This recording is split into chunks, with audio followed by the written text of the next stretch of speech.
What I've done here for dreadlocking is that first I've dreaded the whole bottom side of his hair. To help me do the technique, I want to put up the rest of his hair to keep it out of the way. Right now I've sectioned off a little section of hair right here that I'm going to be dreadlocking to show you today. The technique I'm going to be using is going to be with a small crochet needle and a comb to tease the hair first. So I'm going to start on this lock right here. I have it already sectioned off. First step is I'm going to go ahead and tease the hair first. And I just do that by rubbing the comb back and forth through the hair. I keep doing that a few times until the hair is knotted. Now, as you can see, it's already started to form knots. So once it's started to form knots, I'm going to go ahead and start twisting it with my fingers and my hands, twisting it around.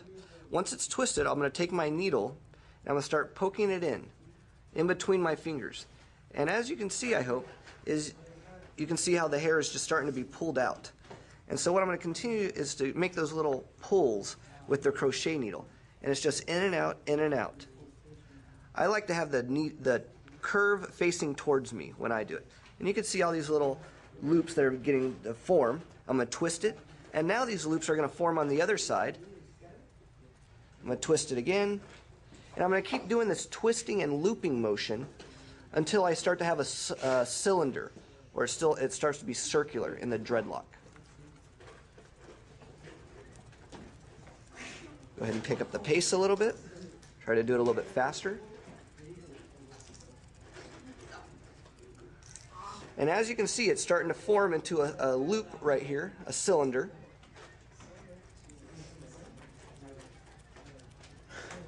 And I keep rubbing it with my fingers to sort of see how thick the dreadlock is. The hair will pretty much have its own thickness for the dreadlocks. So at this step, I've already made the cylindrical cylinder right here of the lock, and it's time to add some more knots into it. I'm going to take my comb, I'm going to tease it some more.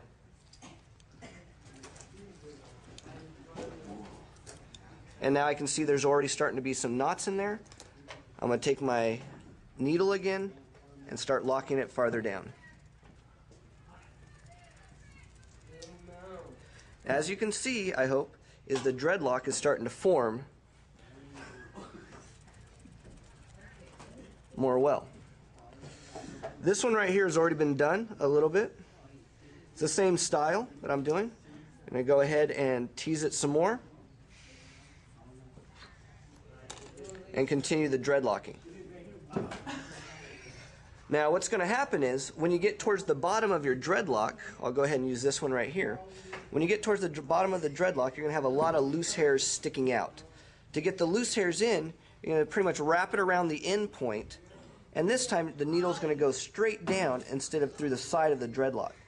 By moving it straight down in and out of the dreadlock, it's going to pull these hairs back up into it.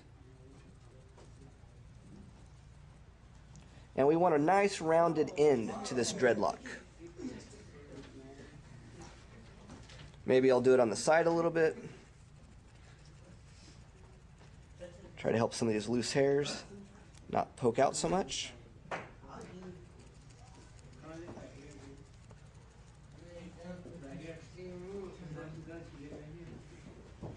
As we can see, it's starting to sort of get rounded. It's not going to be so pokey anymore. It's okay, it's going to look sloppy a little bit while all these hairs are still poking out. We're going to make little spins and rotations with our fingers as the needle goes in and out.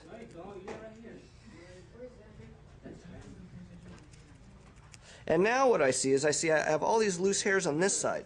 So I'm going to pay real close attention. I'm going to take my hook and I'm going to reach through and I'm going to grab these loose hairs and start pulling them in. And that way, if you have just a few loose hairs sticking out, you can target them and start pulling them back through. And that's what I'm doing here, is I'm targeting these loose hairs and I'm pulling them back through.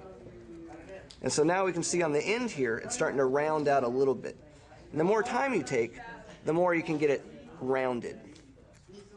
Okay? So those are all the steps for doing a dreadlock.